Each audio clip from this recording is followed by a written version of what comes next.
right, hey folks, we're going to do a little bit of artwork this morning. Give me a second here to check my signal, make sure everything's coming through okay, and then we'll get things up and running here in just a moment. So, checking to see, is the internet working? Okay, good. Checking. Is the internet working? Okay, good. All right, my signal sounds like it's coming through okay, so let's drop that down there, and we're going to grab this, and we're just going to do some quick social media postings, and then we'll get to work. So, click, click, click, click, post, click, post. My name is Phil Kearney. Hey, what's up? I create role-playing games, I illustrate them, I publish online, and I'm creating an adventure for the Eberron campaign setting using Dungeons & Dragons 5th edition 2024 rules that we'll be publishing on the DMsGuild as soon as we finish making this. So I've been a DM since 1987. I've been a freelance illustrator since 1999, an Eberron enthusiast since 2004, and I've been creating 5e content on DMsGuild since 2018. But I have yet to do anything specifically for Eberron, and since it's my favorite campaign setting to run homebrew through, I want to give back. So we're making Crystals of Mabars for characters level 7 and 8. You're fighting undead, demons, and necromancers in the Carnwood of Carnath on the continent of Corvair. Today we're going to depict, we're doing illustrations for different plot hooks that are available for characters to dovetail into the adventure from an ongoing campaign, or default plot hooks for like one-shots or just standalone adventures in general. So let me just go ahead and fix my screen here real quick and summarize by saying, if you think today is fun, like, subscribe. Hey, new subscribers, thanks a lot, guys. Like, subscribe, hit the bell icon for notifications of when we're live in the future. Here's a bunch of books I've already created on the DMsGuild that they all have free preview, so you can read them cover to cover. If you think they're cool, consider picking them up to encourage similar behavior in the future. Discord community, Patreon support if you're interested in supporting me that way, social medias. And we're on episode 473 today. Here's the entire playlist that's linked here. You can delve into the history of this if you want to. Otherwise, we created this cover back around episode 40 that you can see its creation. And right now, we're working on page 6. Alright, so page 6. Hey, we're talking about plot hooks. So you can use the default plot hook Deputized as detailed on the following pages and throughout the adventure. However, there are 5 alternate plot hooks with unique goals and rewards that have different optional starting points and encounters throughout the adventure, further detailed in Appendix C below. After we go through the entire adventure using Deputized as the frame of the adventure, when you get down to the appendix, Appendix A are monsters, Appendix B are items and oddities, and then Appendix C are alternate plot hooks.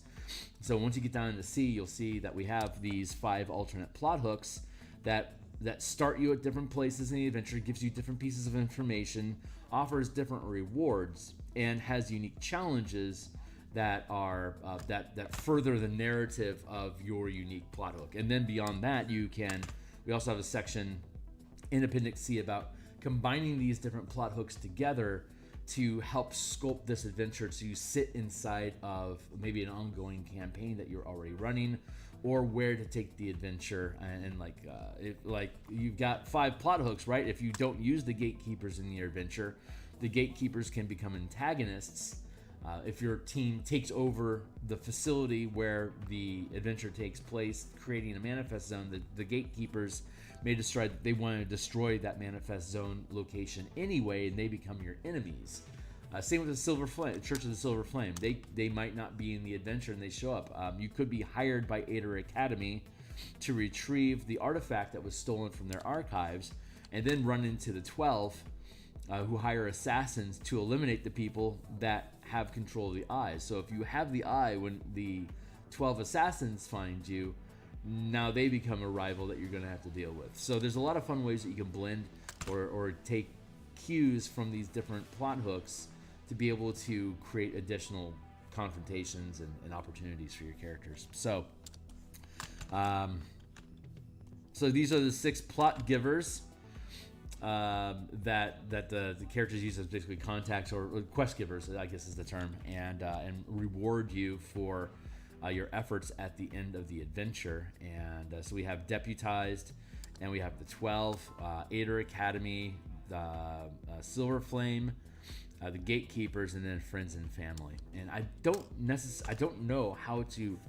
These sit very nicely inside this space, and I like that. And I think it's a nice breakup, a nice change from the. This column is talking about short and long rests. So we have a campsite here where characters are hanging out, but and then here we're talking about encounters, wandering encounters that you can find inside of a region, prepared encounters that are default set up inside of each region, and then optional encounters which have set up and specific locations inside of the region that the DM may or may not choose to use. And a lot of these optional encounters are tied to these alternate plot hooks. So as you say pick up the 12 as one of your plot hooks, there'll be optional encounters that are relevant to that specific plot hook. So I don't know necessarily how to depict this, but I do know that I don't like how these guys are all overlapping with each other. So I think the first thing that I'm going to do,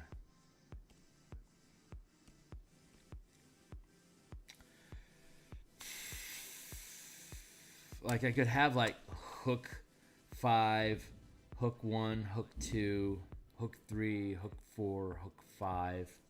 I guess I could do it that way. 1, 2, 3, 4, 5.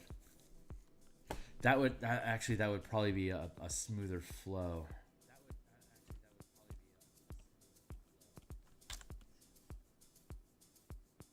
So let's take him and put him here.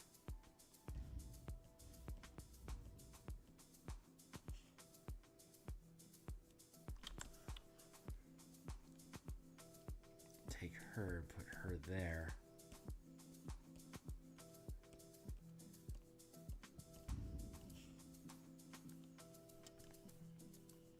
There.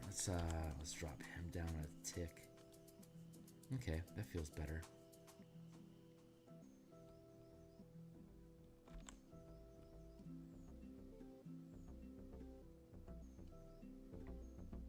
So if I bring that up a smidge, and then bring this up a smidge. This is graphic design work. It's not actually illustrating. I'm sorry for deceiving everyone.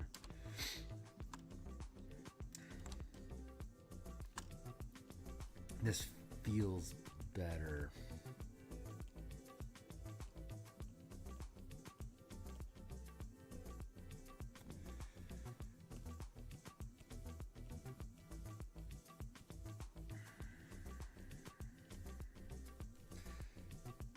Default 1, 2, 3, 4, 5. 1, 2.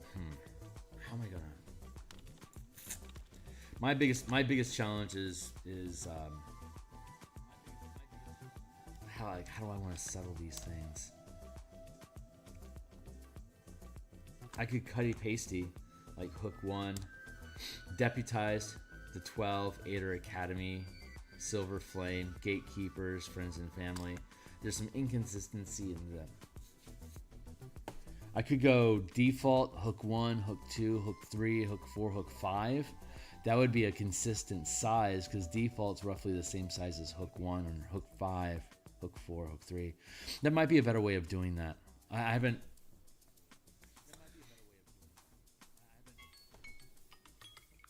Thank you, Timely Timer. That might be the best way to do that. So let's I want to eliminate some of this overlap. So I need to do some fading. So let's set up a mask layer here and blend away.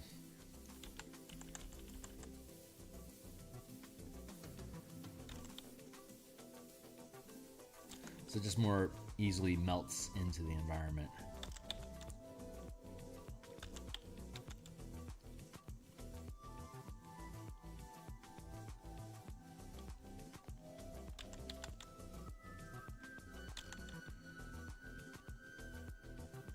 But yeah, I don't know what the proper solution to the current problem is. Like we see all these NPC characters again in Appendix C, where we detail how the different plot hooks work. So I wanted to introduce who they are so that there's a connection from the like it's gonna be like 80 pages until you see these dudes again, because once you get into the adventure you're not really communicating with them, you don't see them until you're done and you go back home. So I wanted to establish up front who these people are, or rather what they're related to, so that there's some visual connection when you get down at the end of the adventure. Like, oh yeah, I saw those dudes at the beginning. Here they are. Like that's the general reaction that I'm looking for here. So.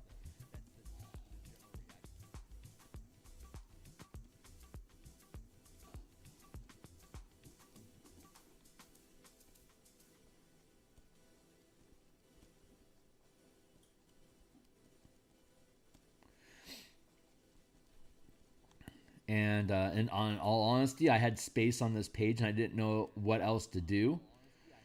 I couldn't think of a good way of like depicting encounters, like the different types of encounters next to each other. That didn't make a lot of sense. That's more of a narrative thing than a visual thing.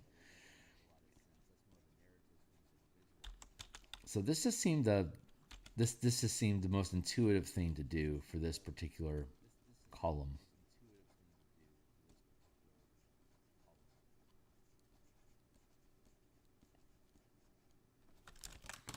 What's going on with my music?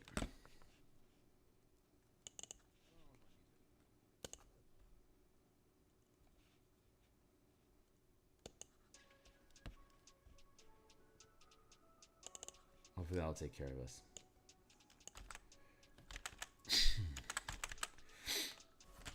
There.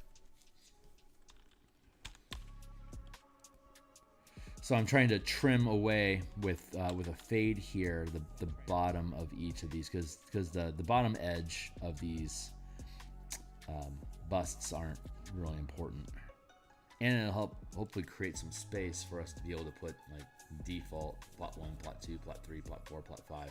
It's the idea that we're looking at right now.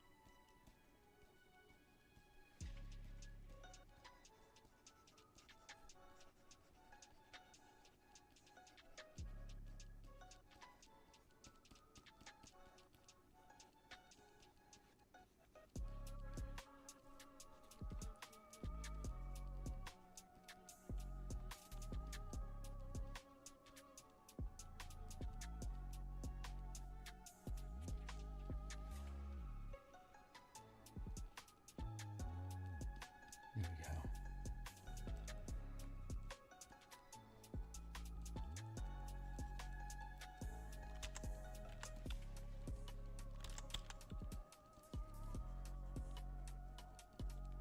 So at my home table, the Eberron Spelljammer Asteroid Belt mining campaign that I am currently running, the team has been the team controls different territories in orbit around Eberron where they have mining rights to the asteroids that float in orbit there. And we run bastion turns, and each bastion turn in this campaign, each bastion turn is 10 days, as opposed to like a week is standard for a bastion turn. But you can make a bastion turn any duration of time that you want. So for this campaign, the bastion turn is 10 days. That's enough time for characters to be able to, since so much of the Spelljammer book that I published, which is linked down below, is built around scaling in magnitudes of like times 10, like 5 foot, 50 foot, 500 foot scale, and like 10 minutes, 2 hours, 1 day, like scale, like 10 times scaling, 10 days to 100 days to 1,000 days. That's the kind of scale that 1 day, 10 days, 100 days, 1,000 days. That's the scale that we're working in. And so each bastion turn is 10 days, and there we go.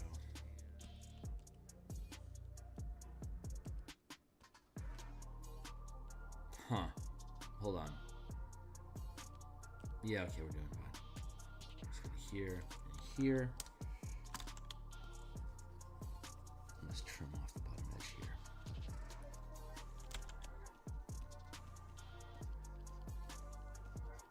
So as a bastion turn, there's events. There's a bastion event that happens each turn, and then as using the bastion rules that we worked on live stream over the past couple months, and you can see a link to the bastion campaign playlist down below on my channel. It's one of my playlists of live streams that we did of building the bastion campaign. Word salad. Hold on. Right. So there's an event that'll happen each bastion turn, and then any complications that arise as a result of the orders that you issue to your bastion. And in this case, we're talking like the primary order in the mining belt in the asteroid mining campaign. The primary order that you issue is mine asteroids. Gather ore from the asteroids to send to the smelters to convert into materials that can be used to create stuff and get paid for it. So that's the primary function of the mining operation. And the players have different characters that solve problems that arise during the course of the campaign. During asteroid belt mining operations, or like pirate attacks, or monsters attacks, or poaching, or whatever. So there'll be a general event, and then there's complications that arise that are typically related to that. Like that event sculpts the narrative of different complications and opportunities that arise during that bastion turn. The characters can then pursue as an adventure of the week, an episodic adventure. And so this current week, there is a in one of the event that arose is a planar anomaly, and it arose in one of the territories that they're mining, and basically a wormhole has opened up in their territory, and it spewed out different these dimension these incorporeal creatures that dealt psychic damage that the team had to eliminate to prevent them from killing the miners that were supposed to be extracting ore from the rock, but got distracted by these floating psychic monsters.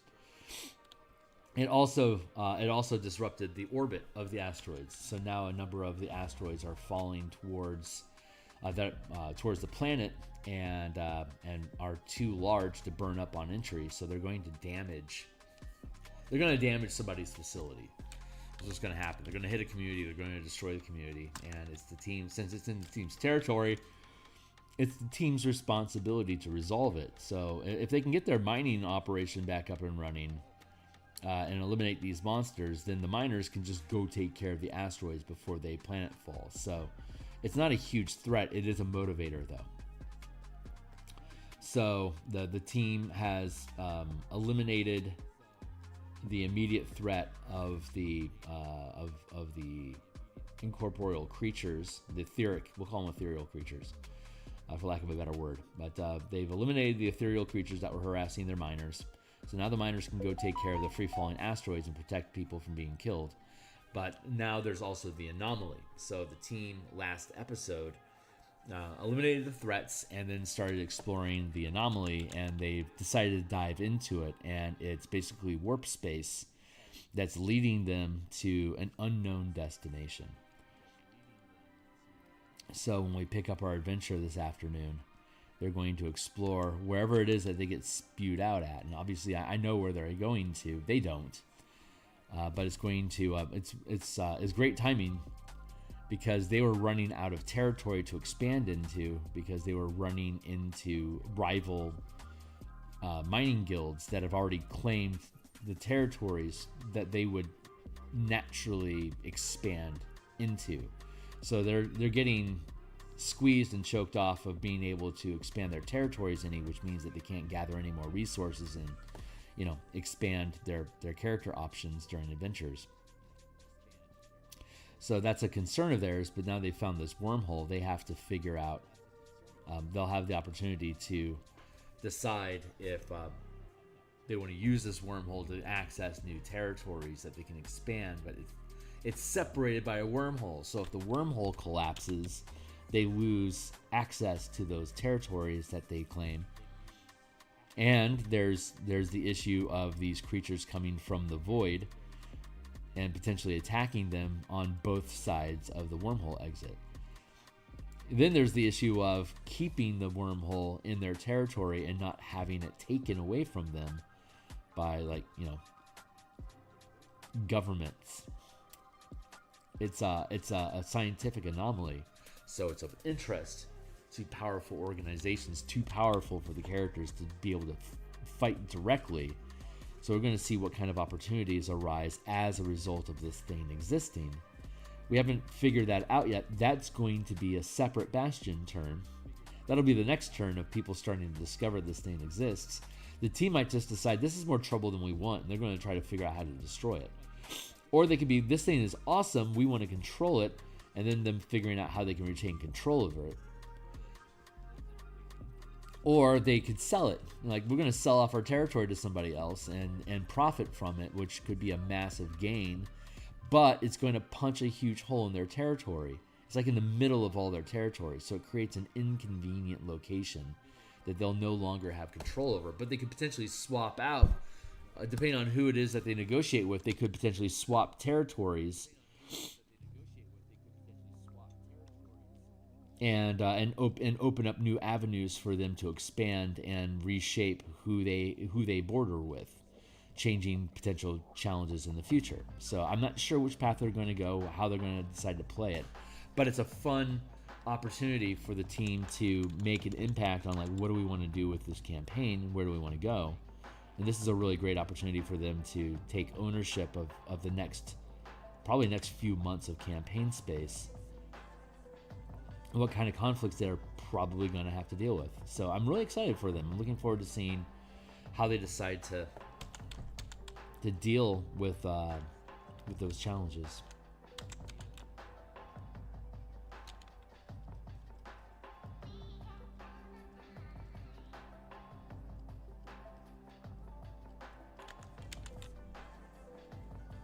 So I stream 9 times per week, Monday through Friday in the morning like this. We do artwork like I'm doing. And then on Monday and Thursday nights, as well as Tuesday and Friday lunchtime, I do 5e game design, often character options, but like the Bastion campaign is sort of a DM/player option. Make supplements out of them, playtest stuff, and then if it feels good, build it out into a book. Get an editor to chew on it. And then do page layouts and illustrations like we're doing now. And then publish the book. And then pick a new book.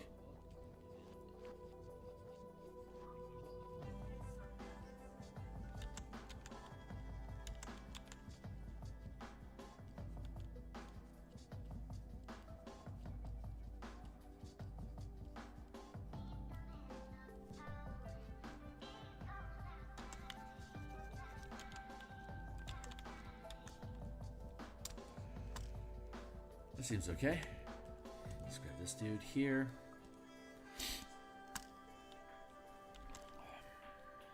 Yeah, these are all getting in the way of each other, aren't they?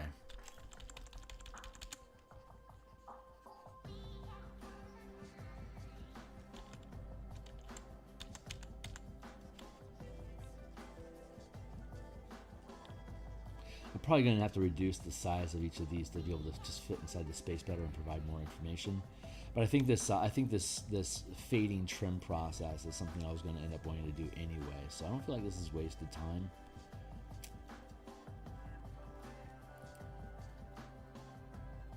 And it's just the next page that we have to work on. So once I'm happy with how things are sitting on this page, we'll be able to lock this one down and then move on. And as we just keep moving through the book and eliminating pages as we go, we just march towards completing the adventure and publishing it. There's a total of 100 pages in this thing, and I'd say about maybe 16 of them are like completely locked down and done. So we've got a lot of work to do, but we don't have a specific deadline to get it done. It's just the sooner it's finished, the sooner we can move on to another book. That's the motivation. You can't have your dessert until you finish your meat. How can you have any pudding if you don't eat your meat?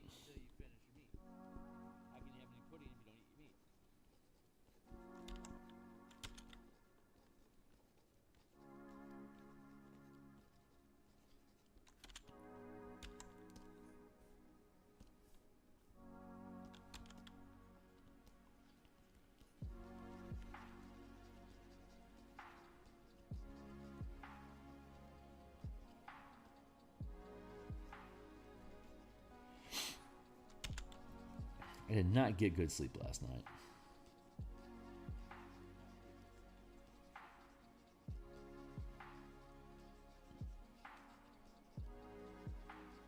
It was around 3 o'clock last night that I'm like, I'm going to need a little bit more sleep if I'm going to get through the day. So that's why I'm starting late today. But, it's not a sprint, it's a marathon. I just got to keep showing up and keep pushing the bar.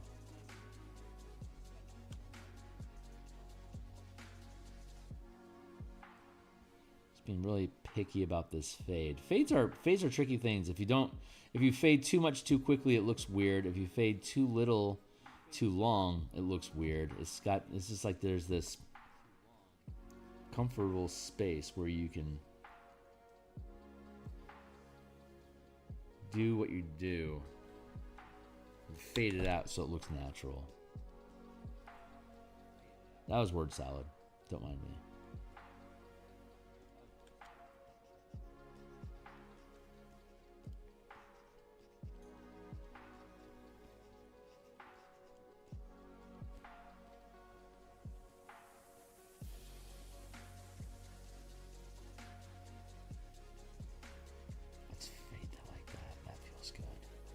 There we go.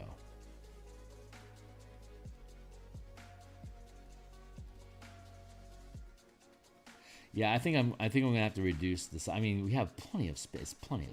I can afford to reduce the size of these things, but I think I just need to open up a little bit more space for text to fill in between these things.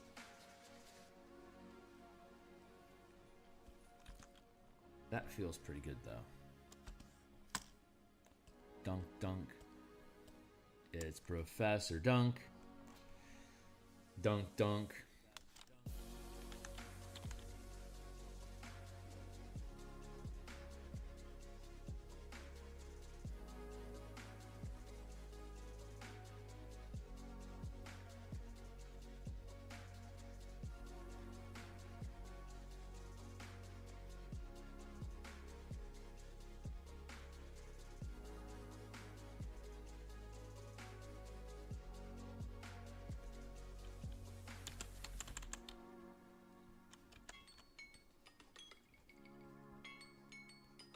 Thank you, Timely Timer. I'm gonna take a sip of coffee. I think I need to.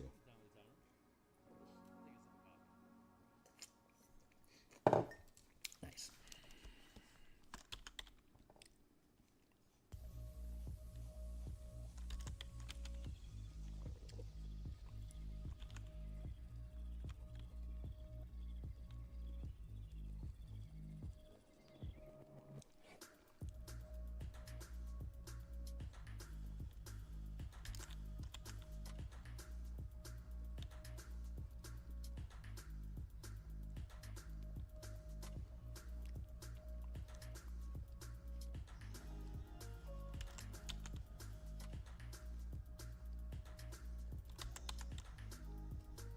There.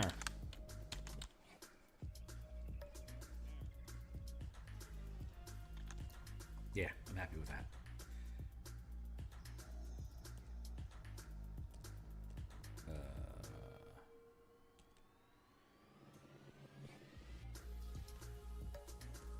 Very good. Wait. Very good. Okay.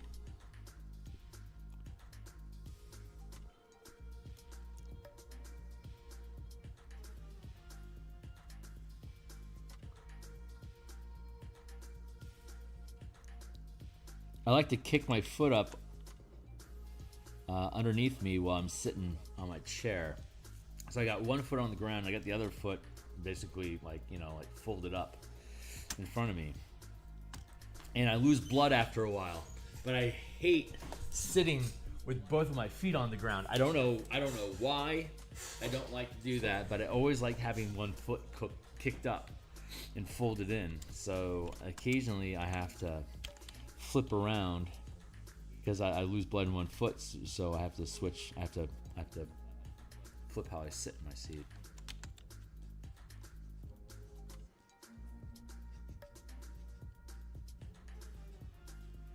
Don't know why I do that.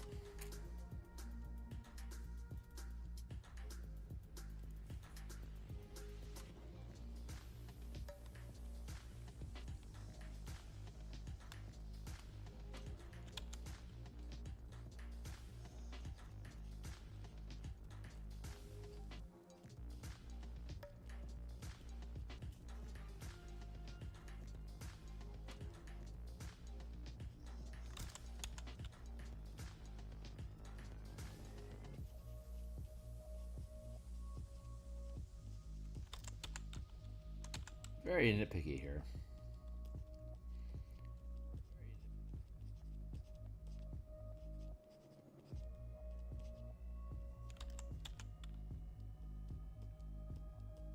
There we go. Okay, I'm happy with that. Let's get dunked. Dunk, dunk.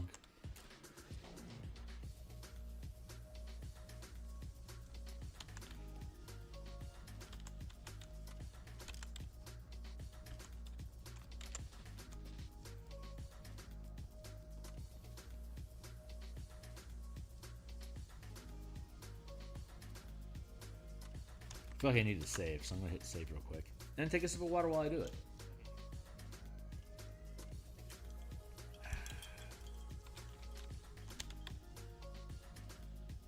Very good.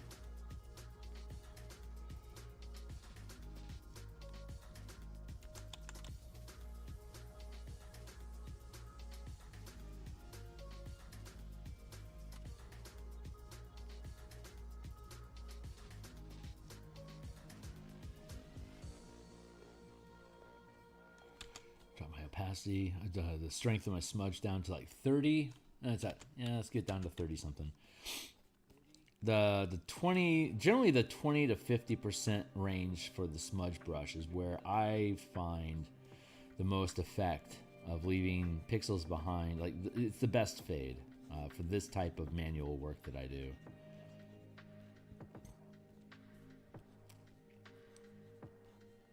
I think the blending result's the best.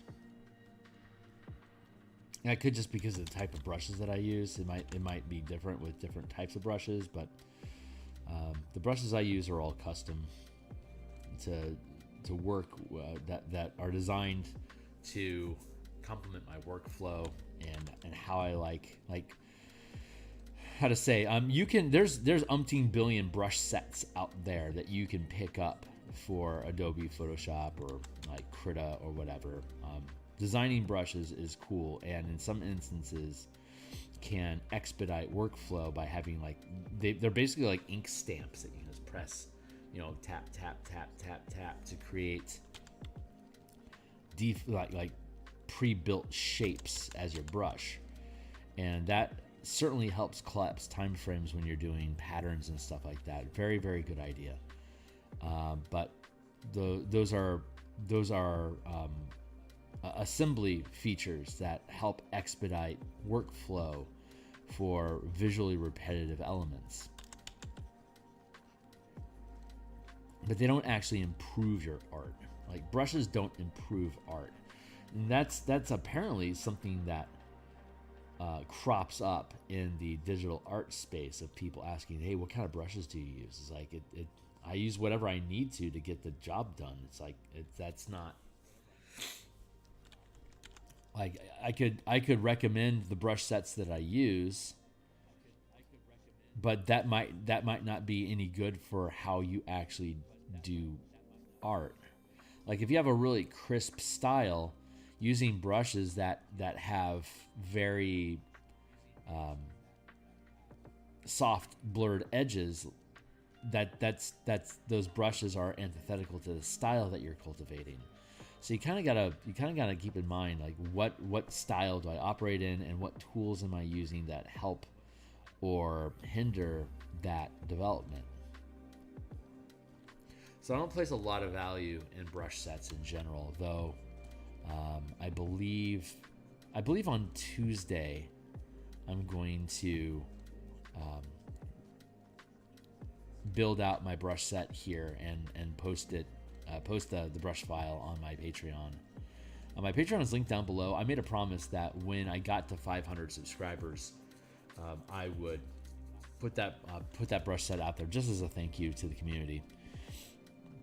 And even though I think most of the people that watch my stream are D&D enthusiasts, not so much artists, it still stands. It was a promise that was made. It was a promise that needs to be kept. And I'm finally getting around to doing that. So that's just me taking ownership of myself and the promises that I've made. It's important that you keep your promises. Even if it's inconsequential and it doesn't actually impact anybody that's currently active in the community, it's a promise that's made. It's a promise should be kept. So I like that. Those fade edges are looking pretty good there. Where are you at, buddy? That there's still overlap, and I'm not necessarily happy about that. But let's see how things parse out. So I'm thinking these guys are occupying too much space currently. So I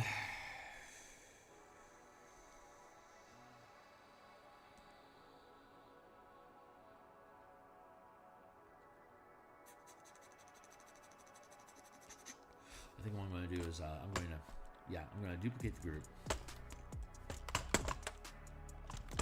I said duplicate, not delete. Thanks.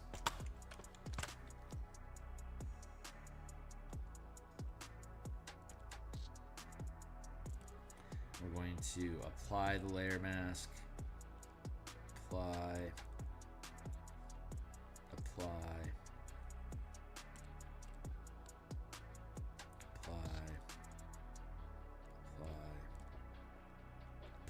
Okay, great.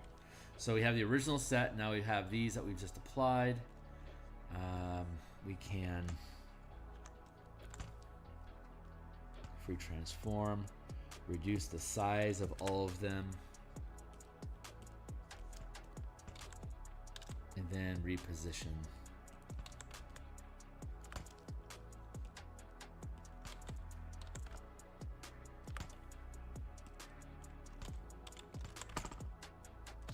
Let's see if this feels, how this feels.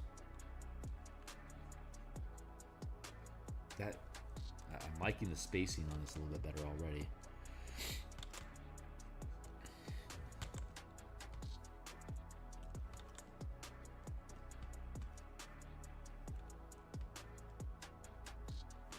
Not bad.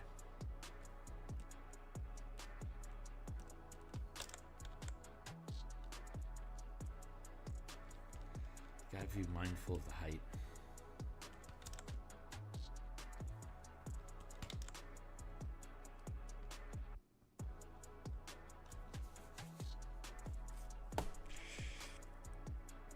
It still feels crowded though.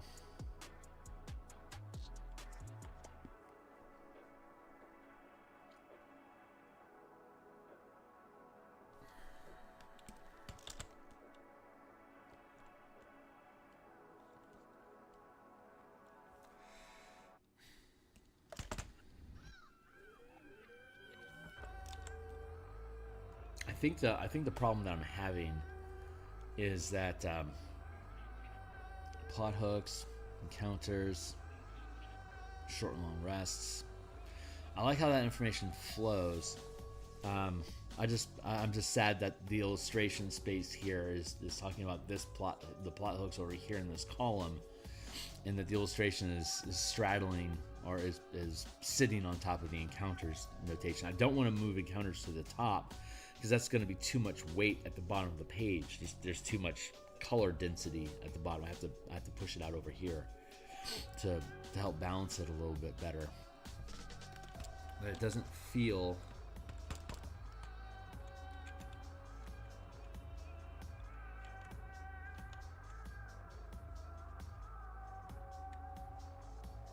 it doesn't feel properly balanced yet.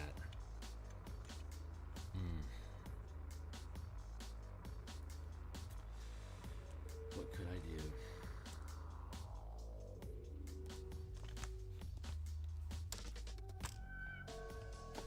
Default, alternate.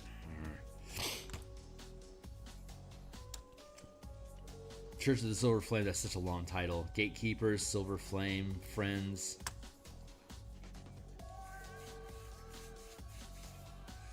Or I go default plot hook, default hook. Maybe that's the right way to do it.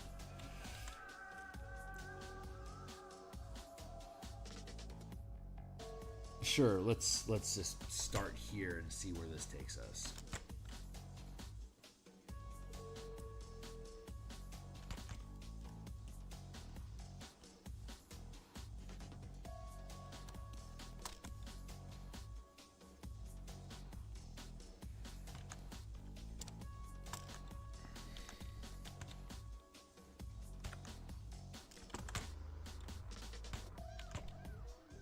One, and then there's also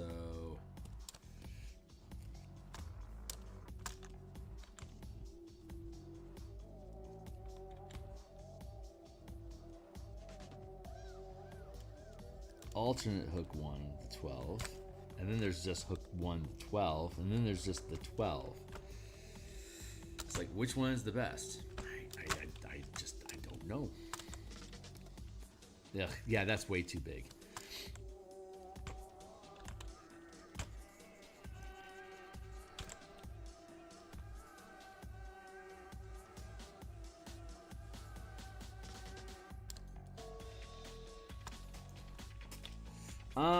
I could do default hook 1, hook 2, hook 3, hook 4, and then have the family at the end, hook 5.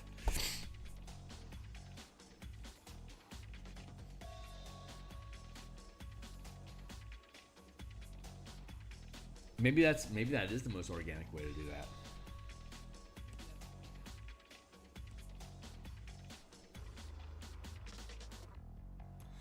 Huh? Yeah, maybe I'm overcomplicating it. Maybe the problem is that I'm making things too complicated. Yes, Mojo Jojo.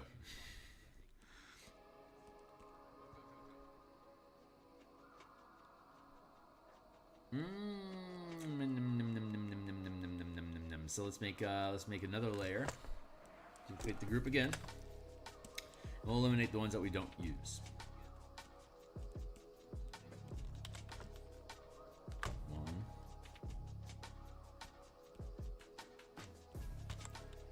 2,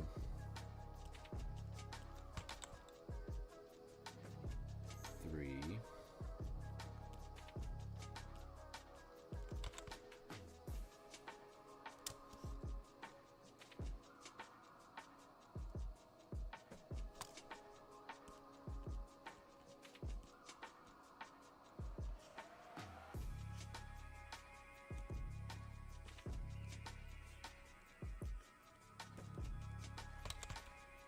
4,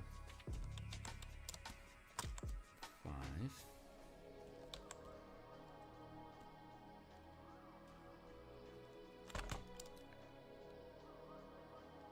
Certainly more crisply organized.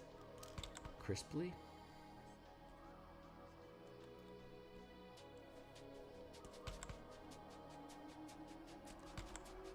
Let's see if we can bring these in a little bit better.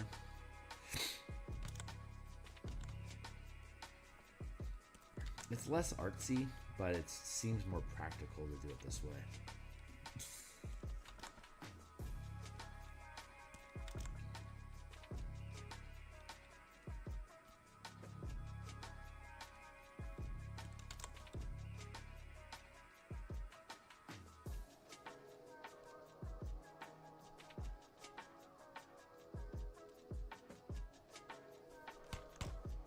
Default, plot hook 1, 2, 3, 4, 5. Alternate hook 1, alternate hook 2, hook 3, hook 4, hook 5, alternate 1, hook 1.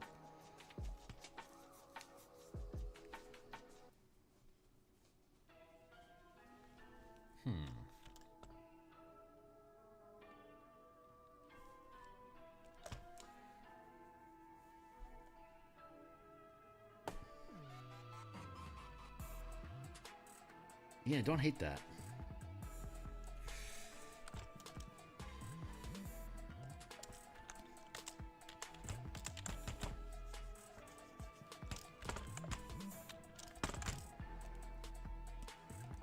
Let's get back in this one.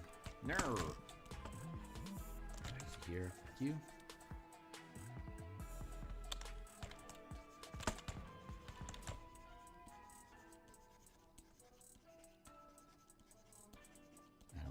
Fade back in.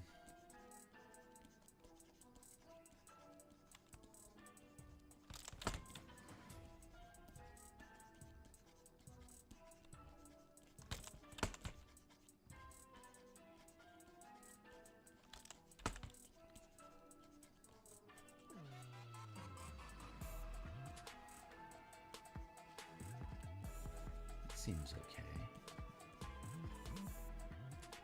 Maybe not the most exciting episode that we've ever had, but each of these steps is necessary. I'm not trying to sugarcoat the process. One of the main intentions of this channel is to demonstrate the mind-crushing effort of creating PDFs, adventures in particular here.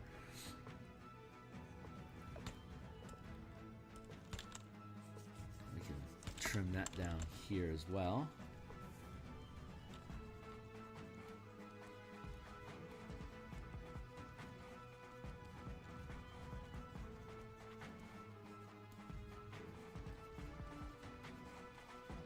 Again, just being delicate with the fade here so it feels natural.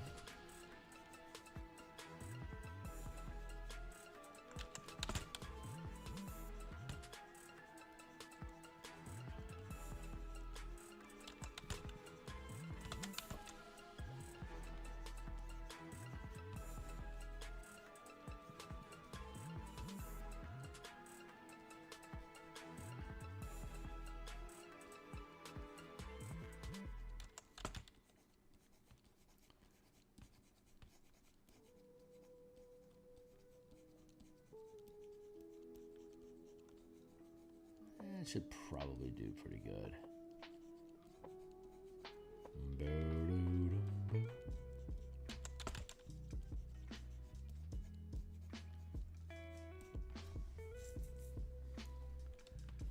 Let's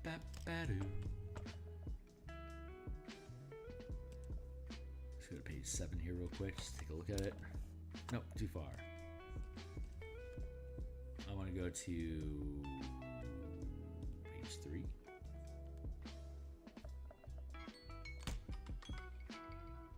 Oh shit, am I out of time? Yeah, I'm out of time.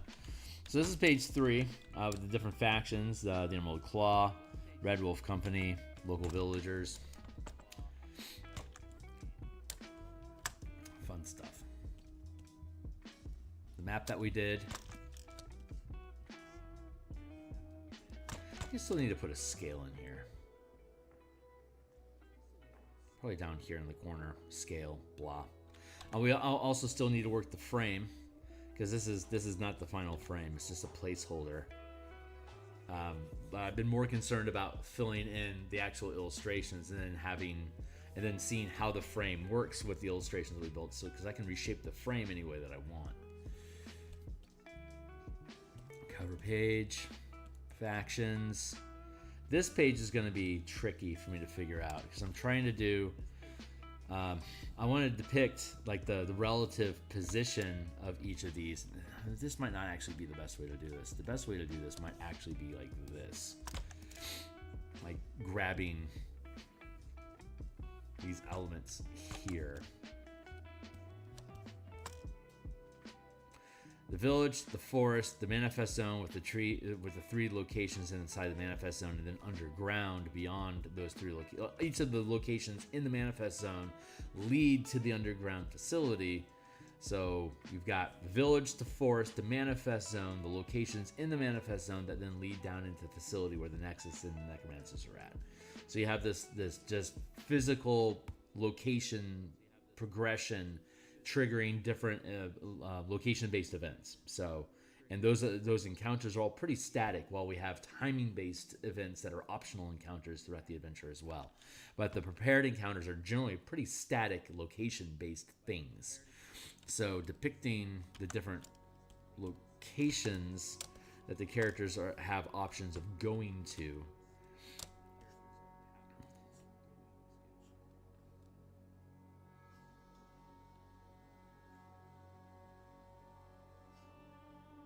Feels really relevant. Hey Steve, I'm just about to check out, man. You just showed up while I'm shutting down the stream. I'm just contemplating my next moves. I need to convert. Yeah, this is tricky. This space that I have on this page here. I'm trying to kind of like create a workflow from where the characters start here in the village, through the forest, into the manifest zone, to the different dungeons in the manifest zone, to the final underground nexus. And the initial idea was to create these icons to depict the different locations that the characters can get to throughout the adventure, but it's not quite. This is like one of the next things that I need to work on, and I'm concerned it's not going to be very entertaining footage watching me fight with these icons and trying to create this space. But I think I'm getting ahead of myself, but that's probably what we're going to be working on once I'm good with this page. But here we're looking at the different plot hooks: default hook, deputized, the 12, Ader Academy, the Church of the Silver Flame, Gatekeepers, Friends and Family, and then combining the plot hooks. So we have default hook, and then 1, 2, 3. Here's the default hook. These are the quest givers. The sheriff that gives you the default plot hook of being deputized. This guy represents the 12. This guy represents Ader Academy. She represents the Silver Flame. He represents the Gatekeepers, and these they represent Friends and Family. So I have this space. I think that might just be the easiest way of doing it. Just dropping in the labels underneath them, and then just being content with it. sometimes I can overthink these things, and this might just be an instance where I don't need to. I'm also considering getting rid of the exclamation point after deputized.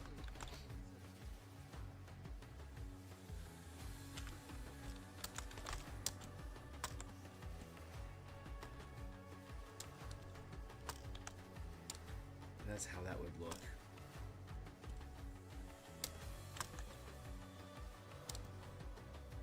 Yeah, Church of the Silver Flames, that's way too much title for the space underneath her, so I'm thinking let's keep it simple.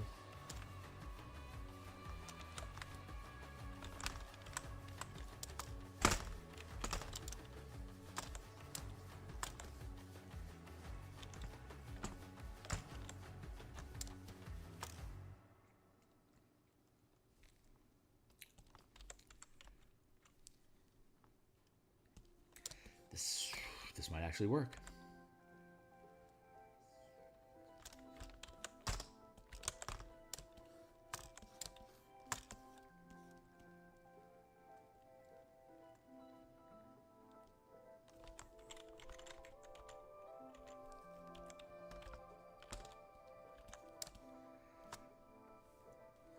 I'm just going to do these real quick, and then I'm going to bounce for the day.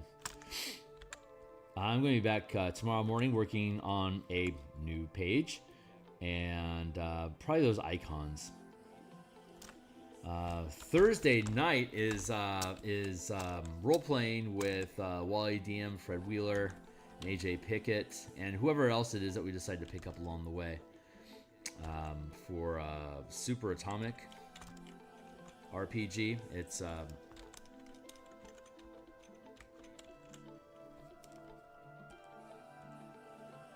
deputized up top. 4, 5, 3, 4, 5. I'll have to clean up the trim here a little bit. Almost done. Let's just finish these up real quick, and then I'll bounce for the day, and we'll sort it out when we're dead.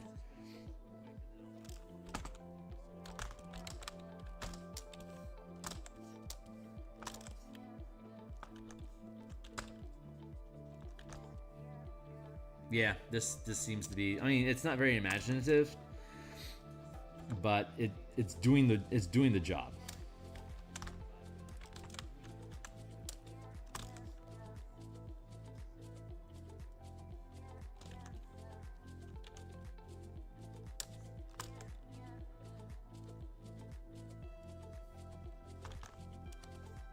We need to clean it up, but roughly like that.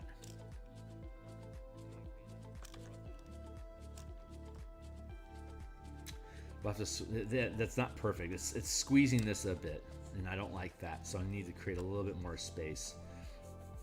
Maybe deputize 1, 2, 3, and then I can have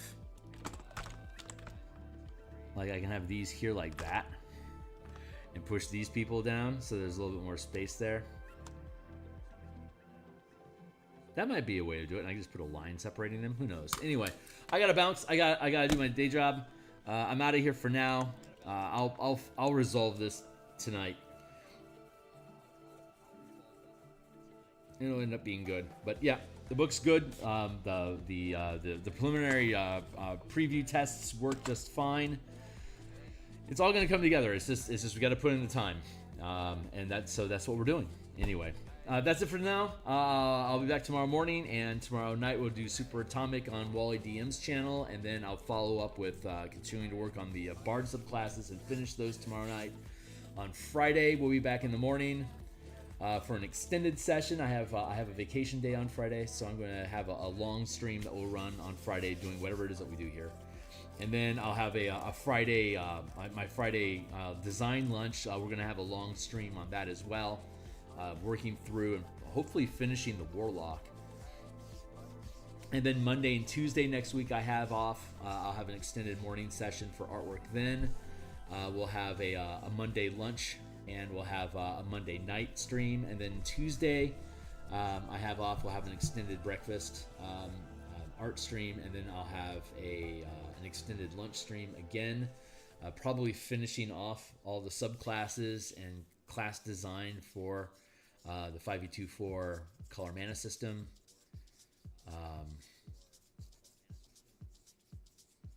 Yeah, we'll figure it out. Anyway, that's it. I'll see you guys tomorrow. Cheers.